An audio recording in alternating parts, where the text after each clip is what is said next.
Halo pendengar kisah, selamat datang kembali di channel kami yang membahas kisah kriminal yang benar-benar terjadi di seluruh dunia. Kami berharap semoga kalian semua dalam keadaan sehat walafiat dan dijauhkan dari mara bahaya.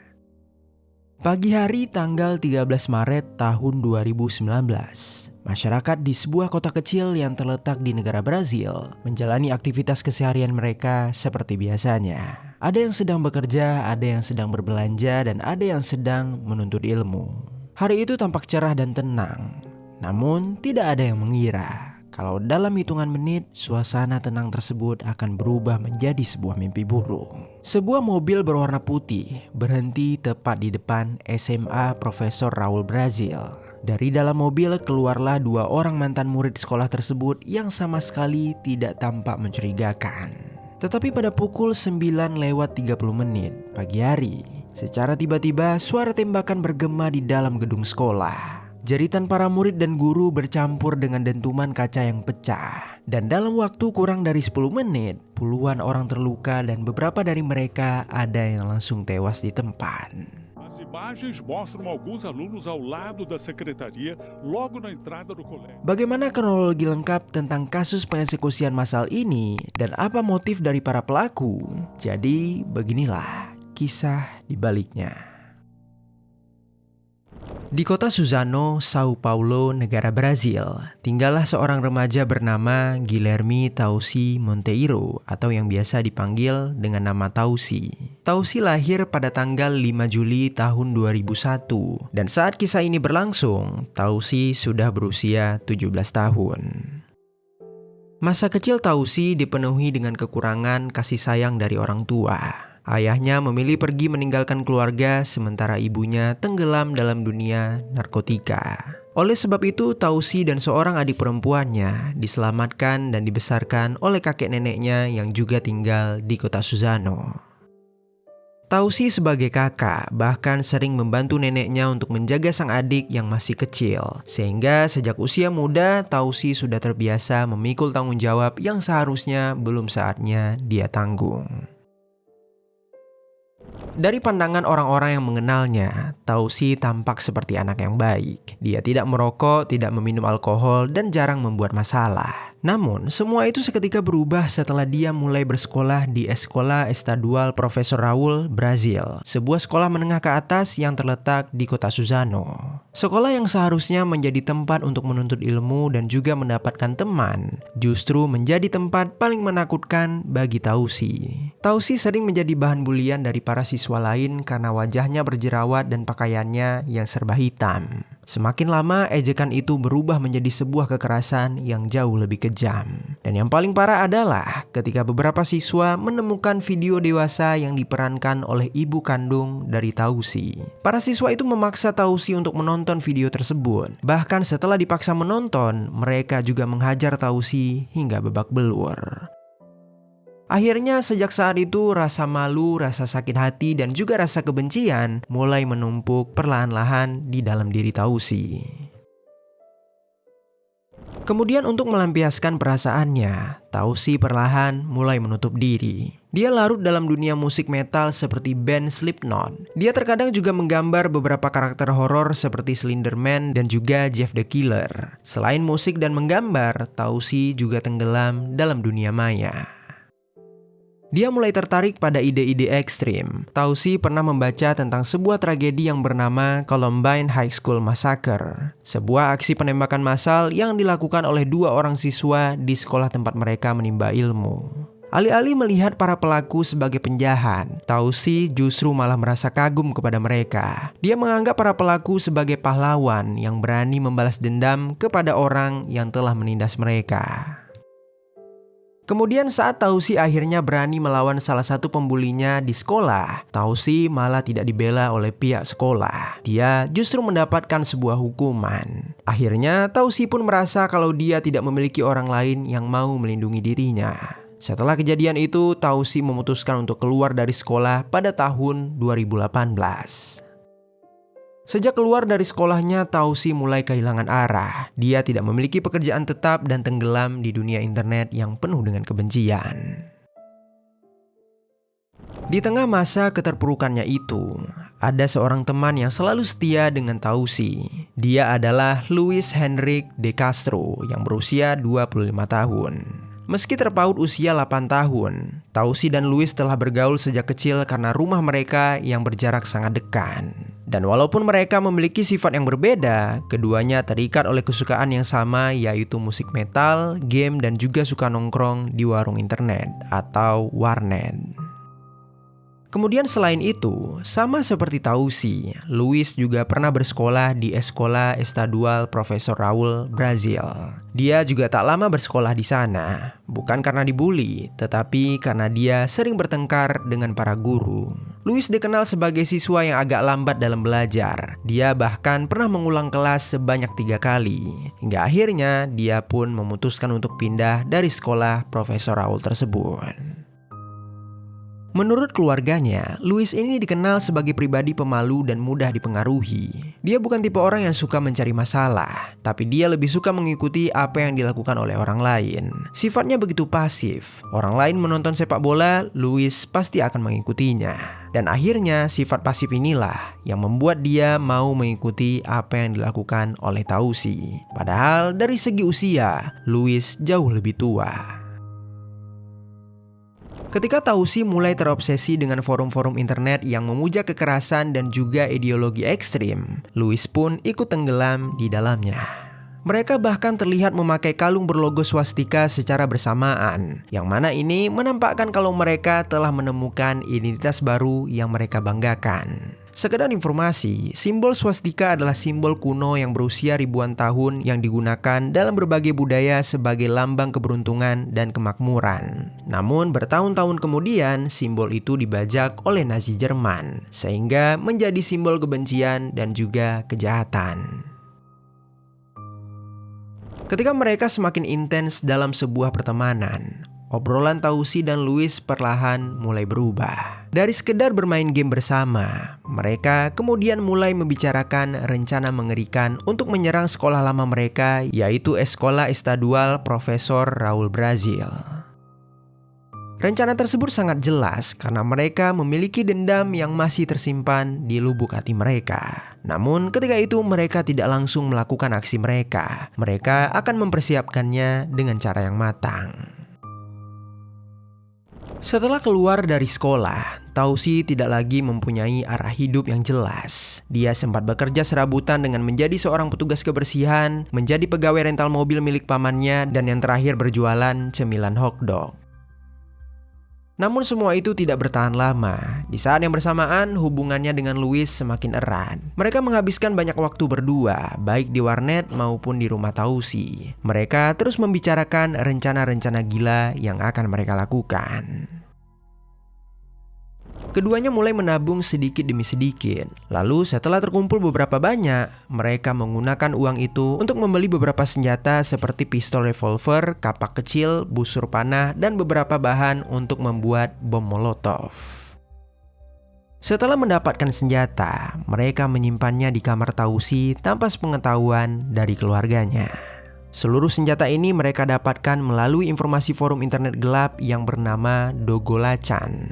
Forum Dogolachan tersebut berisi orang-orang yang mendukung kekerasan dan memberi saran teknis untuk melakukan serangan. Di sana, Tausi dan Luis juga sempat menulis tentang rencana mereka, dan mereka pun mendapatkan dukungan dari anggota forum lainnya. Tausi bahkan secara terang-terangan mengaku kalau dia ingin membuat sebuah serangan yang lebih besar dari serangan yang pernah terjadi di Columbine High School. Pada awalnya, ada satu teman lain yang ikut dalam rencana ini.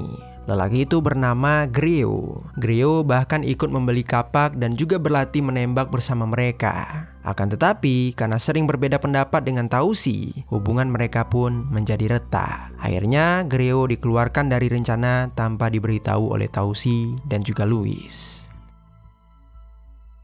Singkat cerita, pada tanggal 13 Maret tahun 2019, tepatnya di pagi hari, Tausi dan Luis bersiap melakukan aksi kejahatan mereka.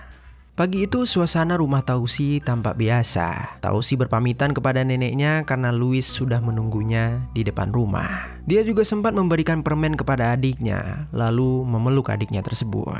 Dia saat itu berkata kepada adik dan juga neneknya kalau dia akan pergi ke sebuah toko roti.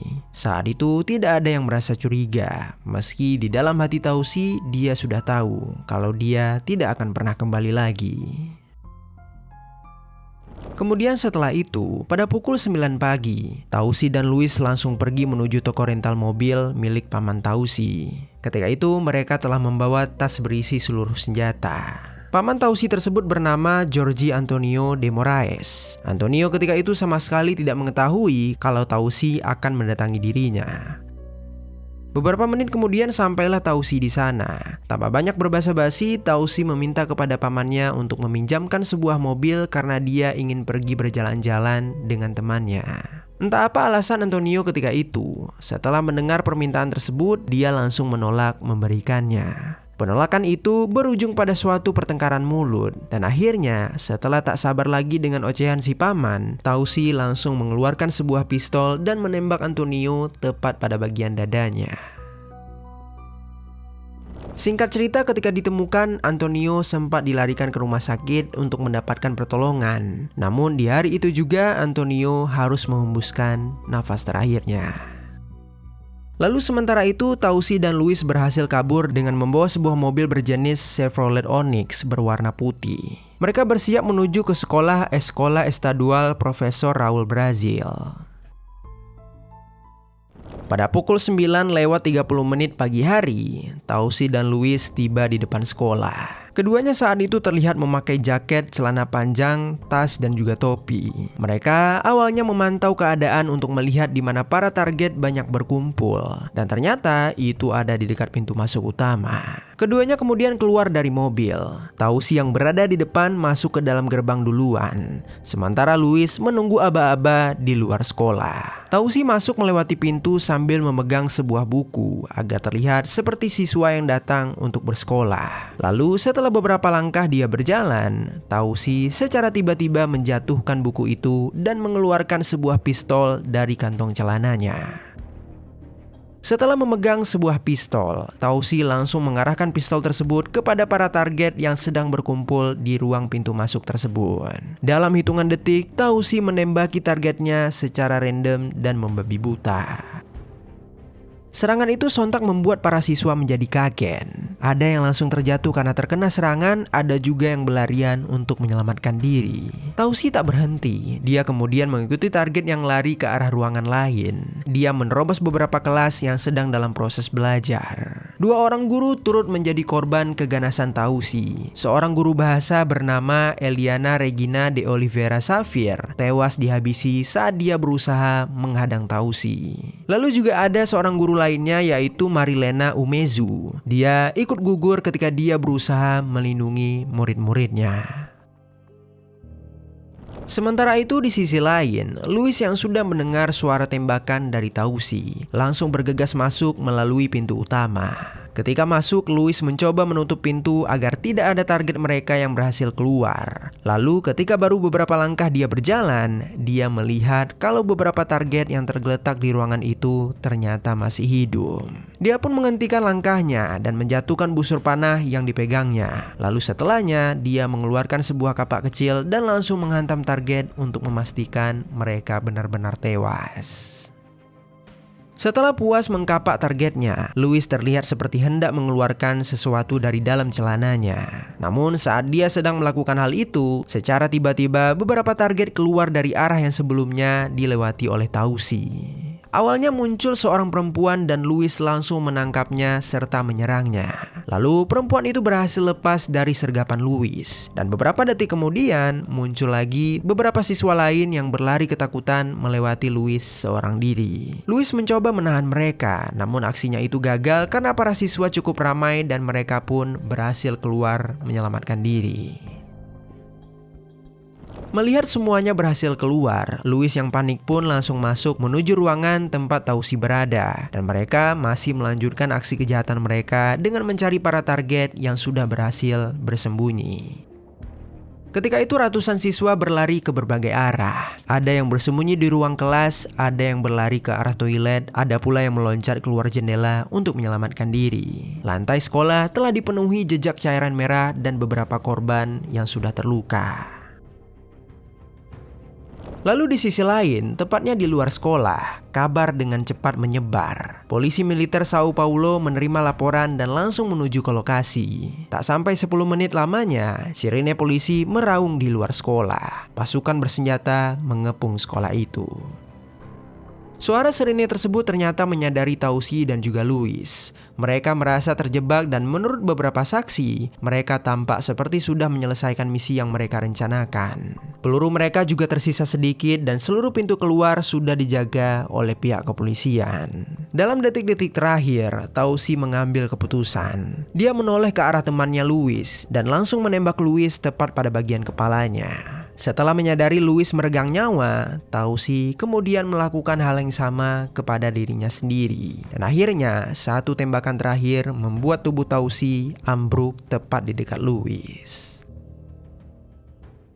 Kemudian polisi yang telah mengetahui kalau para pelaku telah meninggal dunia, mereka pun segera mengamankan lokasi sambil memeriksa ruangan demi ruangan. Petugas medis membawa para korban yang masih hidup ke ambulan, dan dalam sweep awal, petugas menemukan beberapa korban tewas di tempat dan beberapa lainnya mengalami luka-luka yang cukup serius. Sekolah dan lingkungan sekitar berubah menjadi lokasi darurat. Ambulan, polisi, dan helikopter aparat kepolisian terlibat dalam evakuasi dan penanganan korban. Setelah mengumpulkan informasi, pihak berwenang mengungkapkan beberapa identitas yang gugur di dalam tragedi tersebut. Total ada 10 korban jiwa termasuk kedua pelaku. Yang pertama ada Jorge Antonio de Moraes, berusia 51 tahun dan dia adalah paman Tausi yang dihabisi sebelum tragedi di sekolah. Lalu ada 2 orang guru, yaitu Eliana Regina de Oliveira Safir, berusia 38 tahun, dan Marilena Umezu, berusia 59 tahun. Lalu juga ada 5 orang murid, yaitu Caio Oliveira berusia 15 tahun, Clayton Antonio Ribeiro 17 tahun, Douglas Murillo Celestino berusia 17 tahun, Caio Lucas da Costa Limeira 15 tahun, Samuel Melquiades Silva de Oliveira 16 tahun. Dan yang terakhir, kedua pelaku yaitu Tausi dan juga Luis. Selain yang meninggal, ada puluhan siswa yang terluka yang telah dilarikan ke rumah sakit. Beberapa dari mereka mengalami cedera serius yang memerlukan perawatan lanjutan. Banyak para saksi yang menggambarkan hari itu dengan kata-kata yang sederhana namun sangat menyayat hati. Seorang guru menceritakan ketika itu dari jendela kelas dia melihat seorang pelaku, sehingga dia segera memerintahkan murid-muridnya untuk segera berbaring. Siswa lain juga menceritakan kalau guru-guru mereka melakukan segala hal untuk menutup pintu dan menenangkan semua murid. Sementara itu juga ada petugas kantin yang membuka ruang dapur agar para murid bisa berlindung di dalamnya. Pada jam-jam setelah kejadian, sekolah langsung ditutup. Pihak berwenang menyelidiki motif dan berita menyebar dengan cepat ke seluruh wilayah Brazil. Di hari kejadian itu juga, polisi mencoba memeriksa mobil yang dibawa oleh pelaku. Di sana mereka menemukan 2 buah buku catatan yang berisikan tulisan perencanaan penembakan dan tujuan mereka melakukan itu semua. Selain itu juga ada gambar-gambar senjata dan juga strategi penembakan yang dibuat berdasarkan dari game tembak-tembakan. Polisi ketika itu langsung bergerak cepat untuk menggeledah rumah Tausi. Dan ketika keluarganya mengetahui tragedi tersebut dari polisi, keluarga sempat merasa syok dan menangis histeris. Nenek Tausi tak menyangka kalau cucunya bisa melakukan tindakan seberani dan sekeji itu. Polisi mulai menggeledah. Di kamar Tausi mereka menemukan beberapa bahan untuk membuat bom molotov. Selain itu juga ada beberapa telepon genggam yang masih aktif. Kemudian beberapa hari berikutnya, polisi mencoba menyelidiki riwayat pesan di ponsel Tausi. Dari sana mereka menemukan sebuah percakapan yang mengungkapkan ada teman lainnya yang pernah ikut membicarakan tentang rencana penyerangan sekolah tersebut. Temannya itu bernama Greo. Di dalam sebuah rekaman CCTV yang terdapat pada sebuah lapangan tembak, Greo terlihat juga berlatih menembak bersama Tausi dan juga Luis. Dan diduga latihan tersebut dilakukan 5 hari sebelum terjadinya penyerangan. Berdasarkan bukti-bukti tersebut, polisi langsung bergerak. Greo ditangkap di rumahnya tanpa perlawanan. Saat rumahnya digeledah, polisi menemukan beberapa senjata tajam dan juga gambar-gambar bertema kematian dan juga kekerasan. Komputernya juga menyimpan pesan-pesan yang menunjukkan minat besar pada aksi kekerasan massal. Penangkapan Greo tersebut membuat pihak kepolisian akhirnya mengetahui motif di balik penyerangan yang dilakukan Tausi dan juga Louis. Penyerangan itu berlandaskan dendam yang sudah tersimpan lama dan juga ditambah adanya dorongan pendukung dari forum-forum kekerasan yang ada di internet. Lalu saat Greo ditahan, pengacara Greo mencoba memberikan pembelaan dengan mengatakan kalau Greo hanyalah seorang remaja yang terjebak salah pergaulan. Menurutnya, Greo tak bisa ditahan karena dia tidak ikut dalam penyerangan tersebut. Namun sementara itu, polisi yang sudah memiliki bukti yang cukup kuat tetap memilih menahan Greo. Greo telah dianggap sebagai pelaku yang juga turut terlibat dalam perencanaan di awal. Tetapi karena dia masih di bawah umur yaitu 17 tahun, dia tidak menghadapi hukuman penjara melainkan hukuman rehabilitas sesuai hukum Brazil. Tak lama setelah tragedi mengerikan itu, perdebatan tentang kepemilikan senjata api kembali mencuat di negara Brazil. Sebagian pihak menuntut aturan yang lebih ketat agar senjata tidak mudah diakses terutama oleh remaja. Namun ada juga politisi yang justru mengaitkan tragedi tersebut dengan hal yang lain. Contoh, salah satunya mereka menyalahkan video game yang dianggap terlalu banyak menampilkan adegan kekerasan. Pernyataan ini menuai banyak kritik karena publik menilai harusnya pemerintah fokus pada pencegahan kekerasan yang nyata, bukan malah mencari sebuah kambing hitam.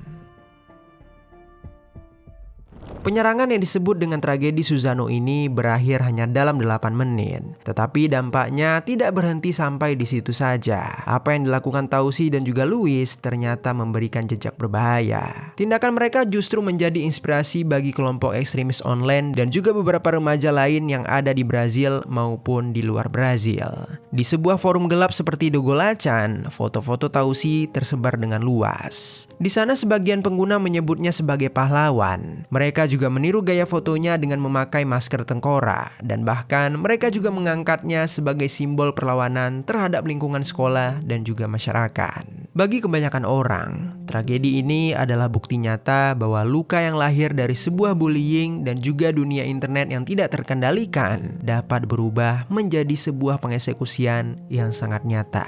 Dan selama akar masalah itu tidak diselesaikan, bayang-bayang pengeksekusian massal seperti di Suzano ini akan selalu menghantui.